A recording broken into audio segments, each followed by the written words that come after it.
Hey everybody, Archie here. Today I'm making one of the most popular curries in the United Kingdom. Yes, it's lamb Rogan Josh, and it's for two.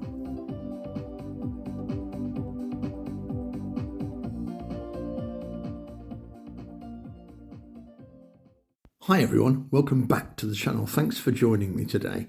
Rogan Josh, it has many different translations in terms of the words Rogan Josh.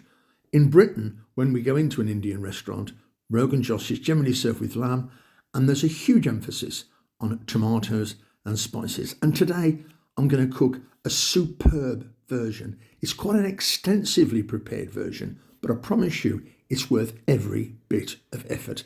Let's check out the ingredients, shall we?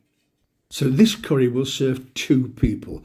Okay then, we're going to need some coconut oil or veggie oil, some cassia bark, bay leaves, cardamom pods, cumin seeds, salt, some onions, some peppers, some canned tomatoes, some fresh tomatoes, some garlic and ginger as usual, some methi, also known as fenugreek leaves, coriander, cilantro, a fair amount of that, 2 tablespoons of tomato paste mixed with water. Then we're going to need some curry powder, some chili, some tandoori masala, some turmeric, some garam masala, some fresh green chillies, some base gravy, which is essential, and some cooked lamb or leftover roast lamb.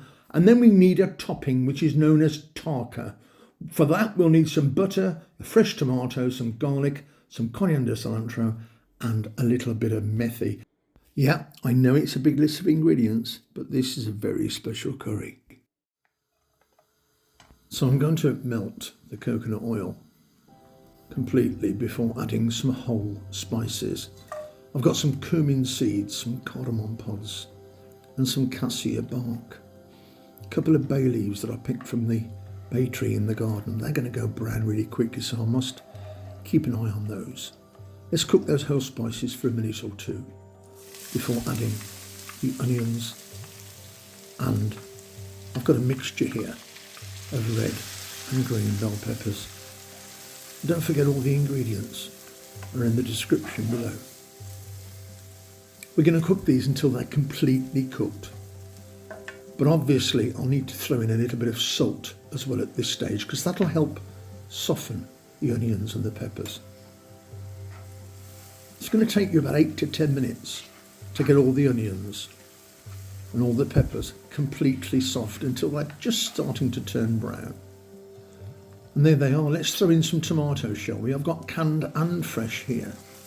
And I'm just going to stir fry this over a medium heat for about 2 or 3 minutes until we took out some of the moisture.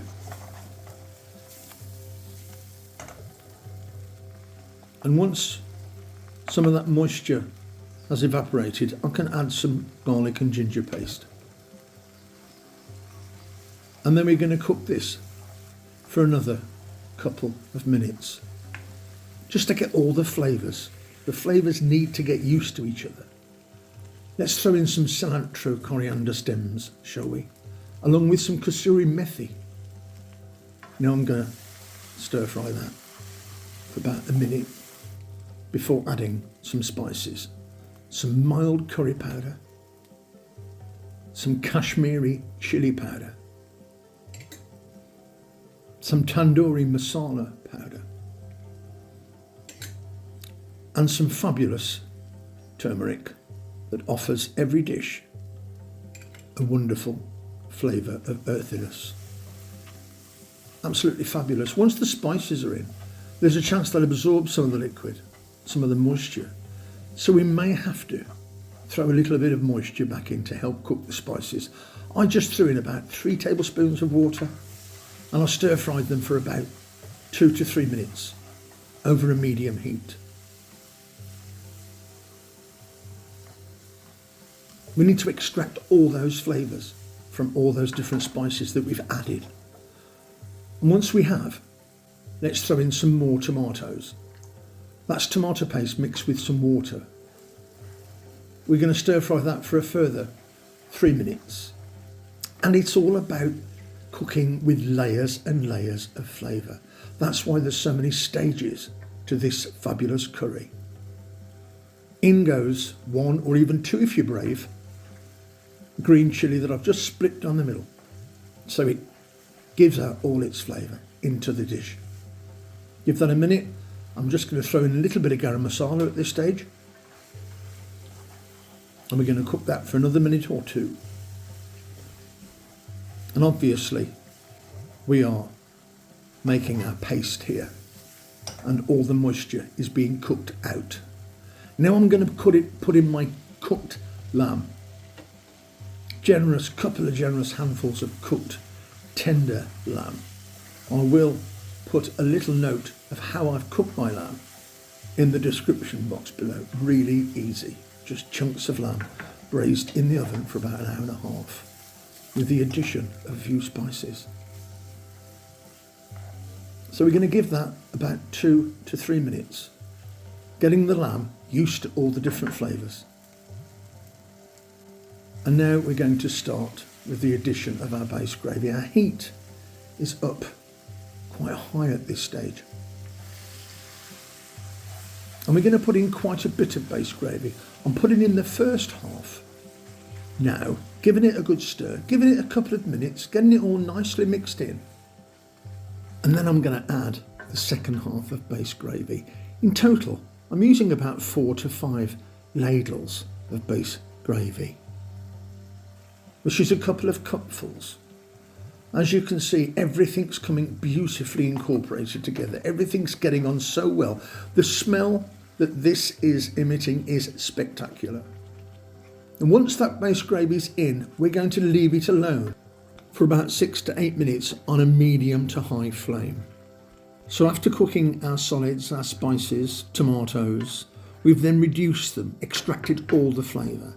We've then introduced a batch of base gravy, and we're going to simmer that for about 6 to 8 minutes, and our curry will be quite spectacular. The flavours will be bursting. There isn't much more to do apart from take out those whole spices, those irritating bay leaves.